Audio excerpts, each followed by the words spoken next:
perempuan yang bermati Allah sebagai penjayaan dalam depan. Tapi bila dia dah zahirkan dalam bentuk tindakan, dalam bentuk tingkah laku dan juga amal perbuatan, maka pada ketika itu barulah tindakan itu diambil. Jika tidak, masakah Rasulullah SAW mengatakan sesungguhnya setiap amalan itu dengan niat. Oleh kerana itulah, maka Islam sejak daripada awal telah menolak setiap pemikiran atau niat yang menyeleweng, kerana ia sudah tentu melahirkan perbuatan yang menyeleweng. Sebab itu agama ni tuan-tuan dan puan-puan yang rahmat Allah, dia sangat jaga bab yang berkaitan dengan niat, bab yang berkaitan dengan keikhlasan dan sebagainya, untuk mengelak daripada perbuatan yang timbul daripada niat juga membawa kepada keburukan dan juga kerosakan. Okey, kemudian kemunculan gejala penyimpangan pemikiran dalam sebahagian kalangan intelektual di Nusantara ataupun di negara-negara seperti Indonesia, Singapura dan sebagainya bukanlah hal yang baru. Contohnya Dr. Harun Nasution, sekembalinya daripada Kanada, ini seorang tokoh di Indonesia, lalu menjawab jawatan sebagai rektor di Institut Agama Islam Negeri IAIN Syarif Hidayatullah Jakarta, telah melontarkan pandangan-pandangan yang aneh yang meresahkan umat Islam melalui bukunya yang bertajuk Islam Ditinjau daripada berbagai aspek. Jadi buku yang syarat dengan kecelaruan fikiran ini ditetapkan menjadi teks wajib bagi mahasiswa IAIN seluruh Indonesia kerana posisi Dr. Harun Nasution pada ketika itu sebagai rektor. Harun mengajak umat Islam khususnya sekalangan IAIN untuk bersikap kritis terhadap ajaran Islam, tidak menerima apa sahaja daripada teks-teks Al-Quran dan juga hadis Nabi SAW, apatah lagi pendapat para ulama. Hanya tak boleh nak terima sahaja. Menurut Harun, banyak kandungan Al-Quran yang sudah tidak relevan lagi dengan perkembangan dan kemajuan zaman yang berubah dengan cepat. Dengan arti kata dia nak bagi tahu apa yang dibincangkan oleh fuqaha yang terdahulu tak relevan lagi dengan zaman yang wujud pada ketika ini dan mesti ditinjau kembali, dirungkai kembali, kemudian diproses kembali. Dan daripada dia inilah lahirnya beberapa tokoh yang lain selepas daripada itu, lahirnya beberapa tokoh daripada kalangan tokoh Indonesia, tokoh-tokoh liberal Indonesia yang berani untuk mengemukakan idea-idea yang berkait dengan Islam liberal ini. Kandungan Al-Quran dipandang bersifat menurut keadaan dan juga kedaerahan. Baginya, bila umat Islam ingin maju dan mengejar kejayaan orang-orang Barat, umat Islam harus bersikap kritis kepada ajarannya, membuang konsep-konsep yang tidak sesuai pada zaman ini, walaupun ianya bersifat sawabi, yang berasal daripada nas-nas yang qat'i. Walaupun perkara itu bersifat tetap dan juga qat'i, boleh juga dirungkai kata dia untuk memastikan permodenan itu dapat dilakukan dalam kalangan umat Islam. Dan saya ada borak dengan seorang sahabat daripada Indonesia. Waktu itu saya mengajar di Bangli, duk cerita tentang benda yang sama juga tuan-tuan dan puan-puan yang berkata Allah, kemudian datang sebuah jemaah sahabat daripada Indonesia. Dia pun kata benda ini memang berlaku di sana.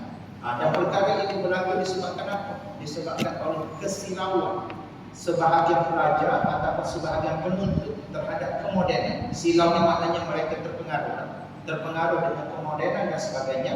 Dan disebabkan oleh terpengaruh tersebut, maka mereka mula untuk mengikuti pemikiran-pemikiran baru ini tanpa melihat kesan yang buruk yang bakal muncul selepas daripada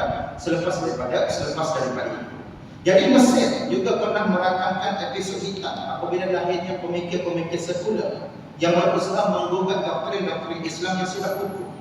Dalam kalangan mereka itu tercatat beberapa nama. Ingat nama dia, antaranya Rifa'at At-Tahtawi, Toha Husin, Ali Abdul Razik, Mahmud Abu Raya, Ahmad Amin dan juga lain-lain. Sikit lagi.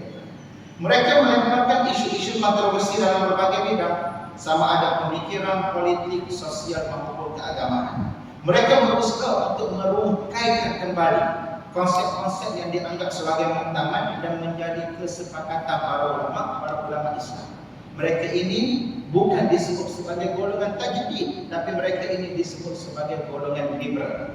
Golongan tajdid dia berbeza dengan golongan liberal.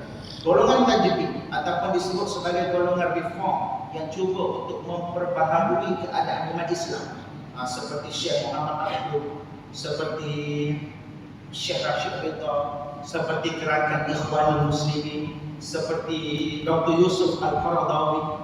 Mereka ini disebut sebagai golongan yang cuba untuk membawa reform, yakni mengembalikan keadaan umat seperti mana keadaan pada zaman Nabi sallallahu alaihi wasallam dari segi pemahaman terhadap Al-Quran dan juga sunnah Nabi sallallahu alaihi wasallam. Kelompok ini dia tidak merongkai hukum, sebaliknya dia mencari apa yang terbaik untuk dijadikan sebagai panduan bagi umat. Contohnya Syekh Sabiq rahimahullah mengarang kitab Fiqh Sunnah. Setelah beliau melihat dalam kalangan umat Islam yang terpecah kepada mazhab-mazhab, dia kata apa seorang sehingga mewujudkan kita kata kelompok-kelompok yang tertentu mengikut mazhab-mazhab yang tertentu, maka dia mengarang kitab yang dinamakan sebagai Fiqh Sunnah pada ketika itu, fiqh yang berasaskan kepada sunnah Nabi sallallahu alaihi wasallam untuk memastikan umat Islam tidak lagi terpecah kepada keadaan-keadaan yang banyak dan memudahkan mereka untuk melakukan urusan perislahan terhadap negara, membaik pulihan terhadap negara pada ketika itu. Dan sekarang kitab yang dinamakan sebagai Fiqh Sunnah. Fiqh Sunnah bertujuan untuk menyatu padukan umat daripada mereka terpecah-pecah kepada pandangan-pandangan yang tertentu sehingga mengakibatkan mereka bergaduh. Sedangkan kemunculan mazhab-mazhab tuan-tuan dan puan-puan yang rahmati Allah sebenarnya adalah rahmat kalau ditinjau dari sudut dan juga aspek yang positif. Kewujudan mazhab-mazhab ini memudahkan kita. Seperti contoh dalam bab yang berkaitan dengan urusan umrah dan juga haji. Kalau anda kata kita bawa isteri kita ke sana di rumah, kalau kita sentuh isteri sama ada sengaja ataupun tak sengaja, batal wudhu kita. Betul kan?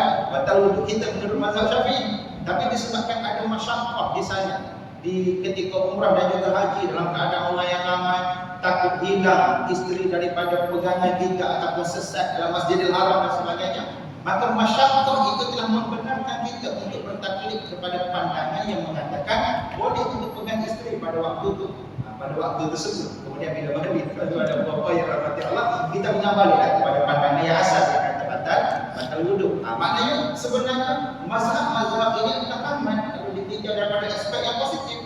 Tapi kebanyakan manusia mengambil aspek yang negatif, menjadikan perbedaan mazhab-mazhab ini sebagai perkara yang menyebabkan berlakunya perpecahan. Bukan zaman kita ya tuan-tuan dan puan-puan yang rahmati Allah, zaman dulu pernah berlaku. Sehingga munculnya hadis-hadis palsu yang menyebut, terutamanya dalam kalangan geng-geng mazhab Hanafi yang anti kepada mazhab Syafi'i. Antara hadis palsu yang sering mereka bacakan, dia kata Nabi kata akan lahir seorang lelaki yang bernama Asy-Syafi'i, Muhammad bin Idris Asy-Syafi'i, yang akan membawa perasaan kepada umat. Mereka baca hadis itu tuan-tuan dan puan-puan yang rahmati Allah. Nak kata ada orang mengambil benda itu daripada aspek yang negatif, maka kesannya adalah negatif. Kalau ambil daripada aspek yang positif, maka positiflah kehidupan kita. Allah Ta'ala alam. Masa terbanyak tuan-tuan dan puan-puan yang rahmati Allah. InsyaAllah kita bertemu lagi bulan depan. Bulan depan mungkin tak sempat.